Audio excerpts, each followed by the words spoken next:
Hello friends, कैसे हो आप लोग। उम्मीद करते हैं कि आप लोग बहुत अच्छे होंगे। फ्रेंड्स, आज हम डिस्कस करने वाले हैं एनसीईआरटी साइंस के एक महत्वपूर्ण टॉपिक के पार्ट 2, जो कि पीरियडिक टेबल टॉपिक है। यह एग्जाम पॉइंट ऑफ व्यू से काफ़ी महत्वपूर्ण है। तो चलिए शुरुआत करते हैं बिना किसी देरी के।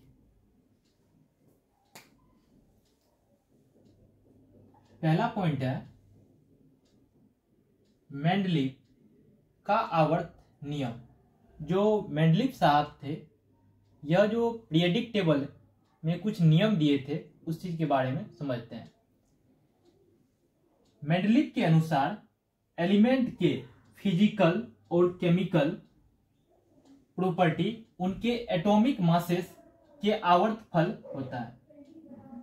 जो डोवर्नर साहब थे, न्यूलैंड साहब थे जो कि अष्टक नियम दिए थे, डोवर्नर साहब जो कि त्रिक नियम दिए थे, और न्यूलैंड साहब अष्टक नियम दिए थे। वो सब क्या बात कर रहे थे? एटॉमिक मास के अकॉर्डिंग उसकी प्रॉपर्टी के बारे में वो डिस्कस कर रहे थे। लेकिन ये मेंडलीव साहब जो है, यह फिजिकल और केमिकल प्रॉपर्टी उनके एटॉमिक मास के आवर्त फल होता है, इसने भी यही कहा। कहने का मतलब यह है, डोवर्नर साहब और न्यूलैंड साहब और मेंडलीव साहब तीनों जो थे एटॉमिक मासेस के ऊपर बात कर रहे थे। ओके, मेंडलीव साहब जो पीरियडिक टेबल के बारे में डिस्कस किए, खोज किए, इसकी एक अच्छी विशेषताएं ये थी कि जो नए एलिमेंट बाद में खोजे जाते, उसके जगह पे इसने क्या किया, मेंडलीव साहब ने स्पेस छोड़ दिया। इसी के बारे में समझते हैं यहां पे। जैसे कि इका बोरॉन। इका मतलब क्या होता है? पहले इका बोरॉन, इका अल्युमिनियम, इका सिलिकॉन। ये कब?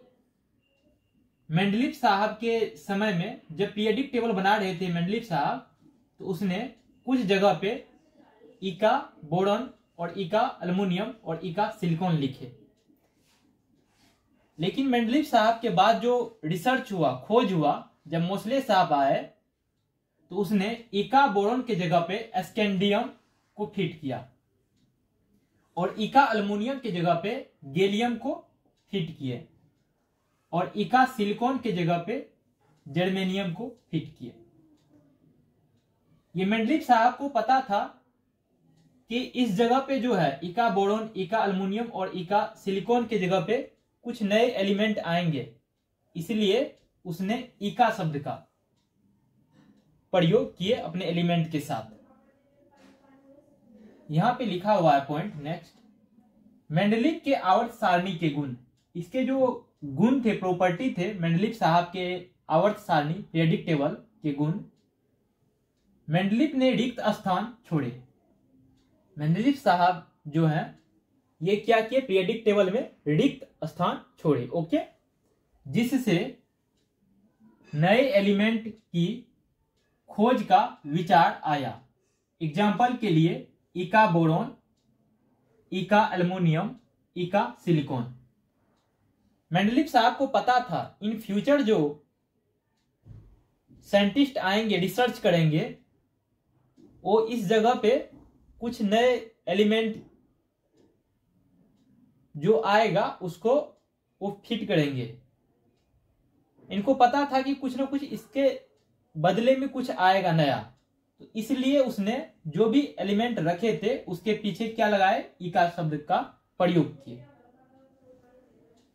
नेक्स्ट पॉइंट है, मेंडलीव पीरियडिक टेबल में खोज के बाद पीरियडिक टेबल को विचलित किए बिना नोबल गैसेस को मेंडलीव की आवर्त सारणी में समायोजित हो सकती थी। मेंडलीव साहब जो पीरियडिक टेबल बनाया उसमें उसने इस तरह से उसको अरेंज किया था पीरियडिक टेबल को कि पीरियडिक टेबल को विचलित किए बिना, मतलब किसी भी तरह से छेड़छाड़ किए बिना नोबल गैस जो होते हैं ग्रुप कितने 18 के, उसको मेंडलीव की आवर्त सारणी में समायोजित हो सकती थी। इस तरह से उसने क्या किया, उसने एक स्पेस छोड़ दिया, जगह छोड़ दिया।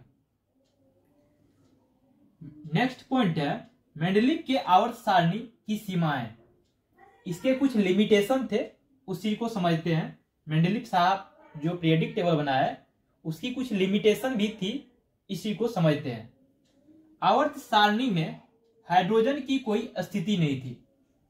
जो मेंडलीव साहब ने जो पीरियडिक टेबल बनाया है उसमें हाइड्रोजन का जो स्थान है कोई फिक्स्ड नहीं था। एग्जाम्पल, बेस मेटल्स और हेलोजन के साथ हाइड्रोजन की स्थिति थी। जो भी हेलोजन थे और मेटल थे उसके साथ क्या था, हाइड्रोजन की स्थिति थी। मतलब हाइड्रोजन की कोई एक फिक्स्ड जगह नहीं था, मतलब एक स्थान पे जो उसे अरेंज किया जाए उसी को मेंशन नहीं किया गया था। नेक्स्ट पॉइंट है मेंडलीव के पीरियडिक टेबल की जो लिमिटेशन है। नेक्स्ट है आइसोटॉप के लिए कोई जगह नहीं। जो आइसोटॉप होते हैं इसके लिए कोई जगह नहीं था मेंडलीव साहब के पीरियडिक टेबल में, और आइसोटॉप की स्थिति तय नहीं की गई थी। जो आइसोटॉप होते हैं इसकी स्थिति कोई फिक्स्ड नहीं किए गए थे। एग्जाम्पल के लिए क्लोरीन 35 और क्लोरीन 37। ओके, नेक्स्ट पॉइंट है एटॉमिक मासेस में कोई नियमित प्रवृत्ति नहीं थी। यह क्या है, लिमिटेशन है इसका मेंडलीव साहब के पीरियडिक टेबल का, कि एटॉमिक मासेस की कोई नियमित प्रवृत्ति नहीं थी। नेक्स्ट पॉइंट है उच्च परमाणु द्रव्यमान। उच्च परमाणु द्रव्यमान वाले कम परमाणु द्रव्यमान वाले कुछ एलिमेंट के पहले थे। कुछ जो एलिमेंट ऐसे थे उसमें दिक्कतें ये थी कि पहले जो ज्यादा उच्च परमाणु द्रव्यमान वाले एलिमेंट थे उसके बाद कम परमाणु द्रव्यमान वाले एलिमेंट को रखा गया था। एग्जाम्पल के लिए कोबाल्ट 58.9 से पहले निकल 58.7 था। ये कोबाल्ट 58.9 से पहले क्या था, निकल 58.7। इन जनरल क्या होना चाहिए, पहले 58.7 होना चाहिए।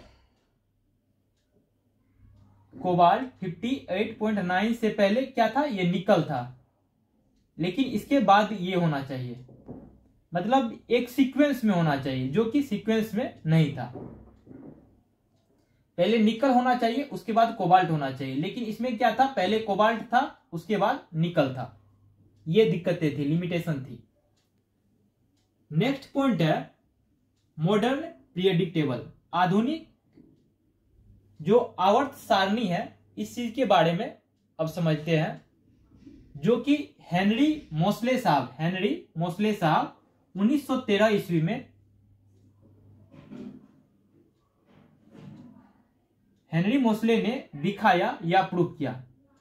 1913 में हेनरी मोस्ले साहब आए, जो कि पीरियडिक टेबल में इंप्रूव किए, सुधार किए, और उसने इंप्रूव करके दिखाया, प्रूव किया उसको। ओके, कि किसी एलिमेंट का एटॉमिक नंबर एक एलिमेंट का अधिक फंडामेंटल और इंपॉर्टेंट प्रॉपर्टी है।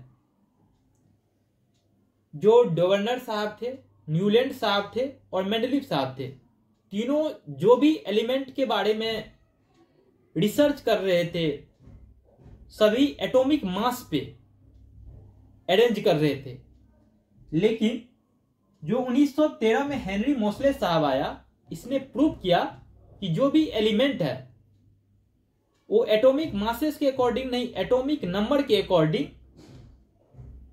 यदि हम उसको अरेंज करते हैं तो उसका फंडामेंटल और इंपॉर्टेंट प्रॉपर्टी उसकी विकसित होती है, वो ज्यादा मायने रखते हैं।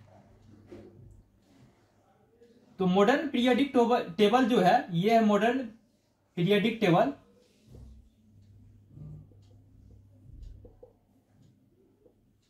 ओके, तो इसमें आप देख सकते हैं ये मोसले साहब अरेंज किए।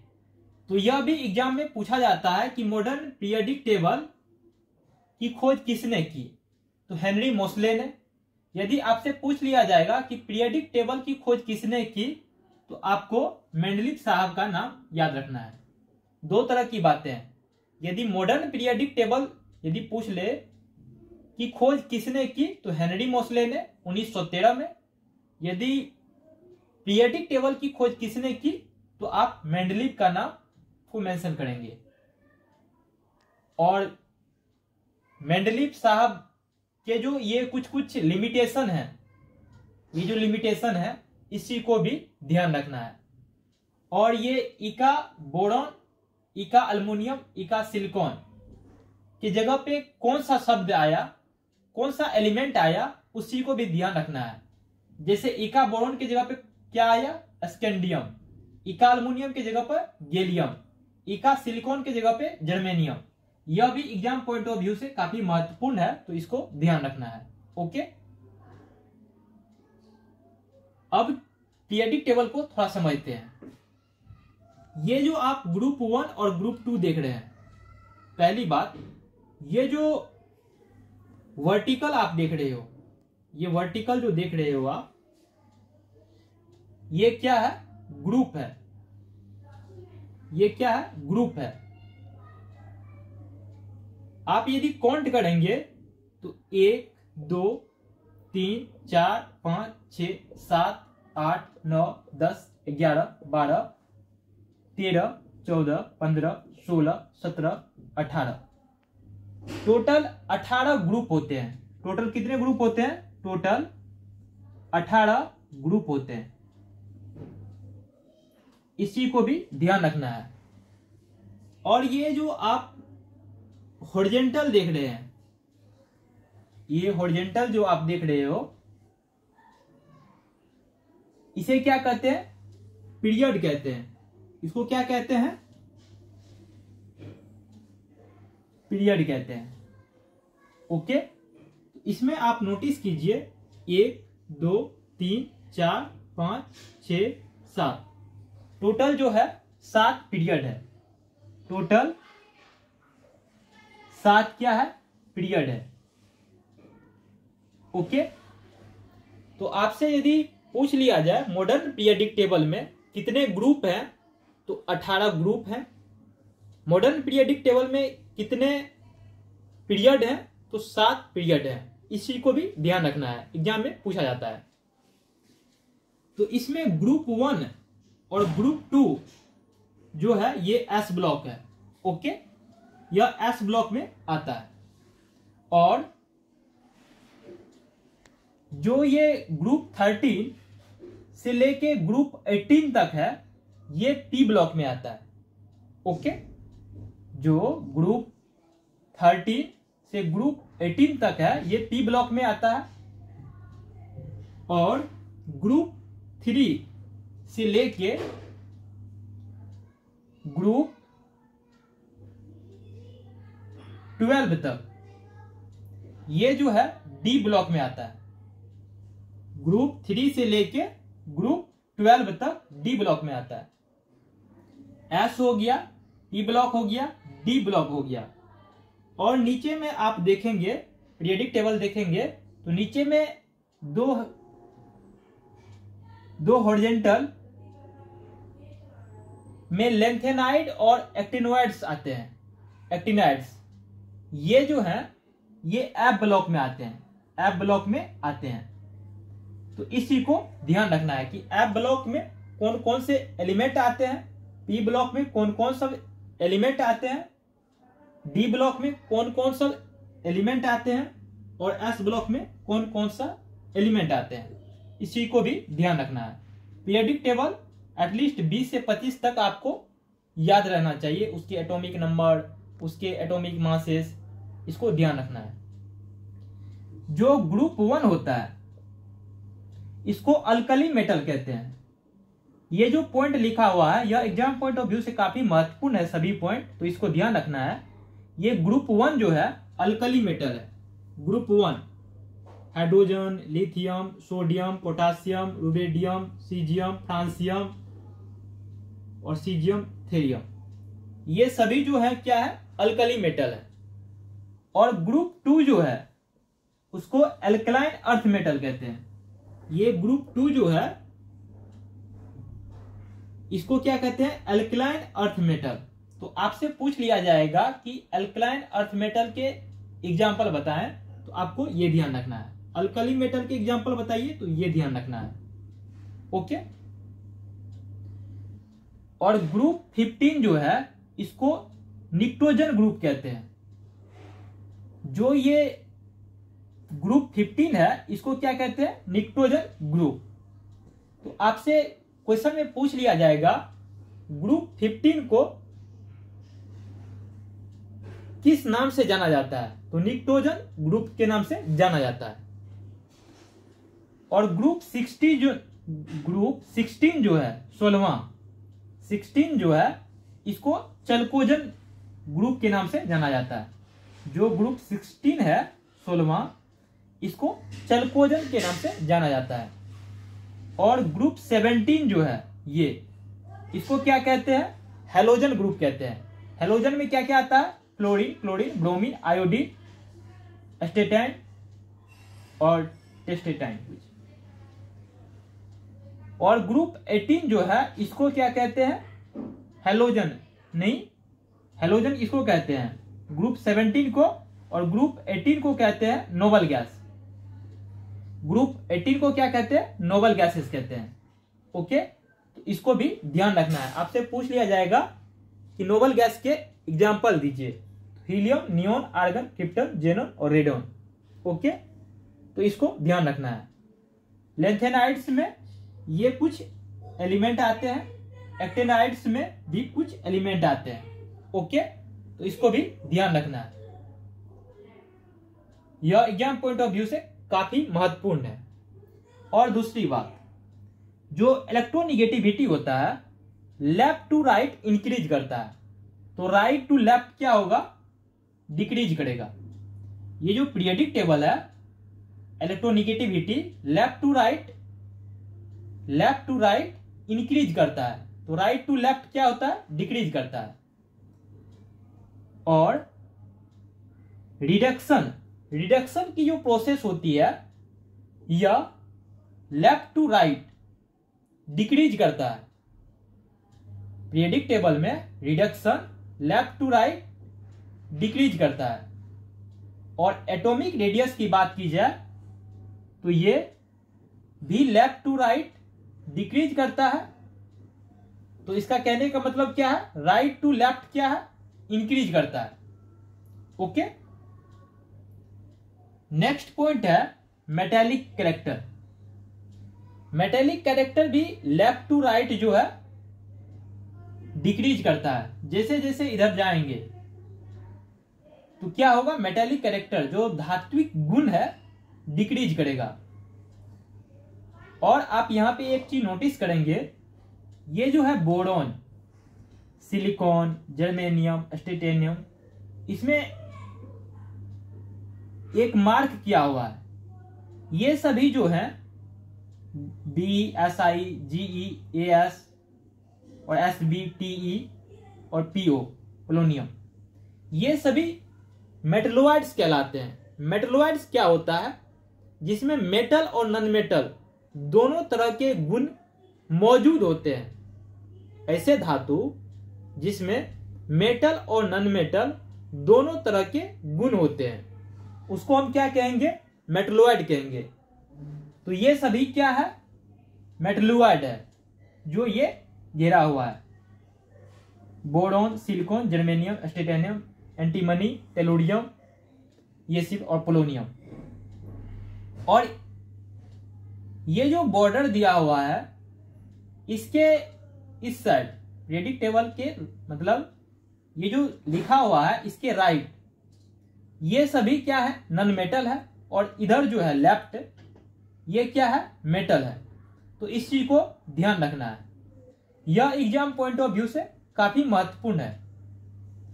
टोटल कितने ग्रुप होते हैं, 18 ग्रुप होते हैं, और टोटल कितने पीरियड होते हैं, 7 पीरियड होते हैं। तो इस चीज को ध्यान रखना है। तो thank you friends, hope you will learn something new. इस वीडियो में इतना ही। यह एग्जाम पॉइंट ऑफ व्यू से काफी महत्वपूर्ण टॉपिक है, तो आप कृपया इसको ध्यान रखिएगा। Thank you for watching this video. Thank you so much.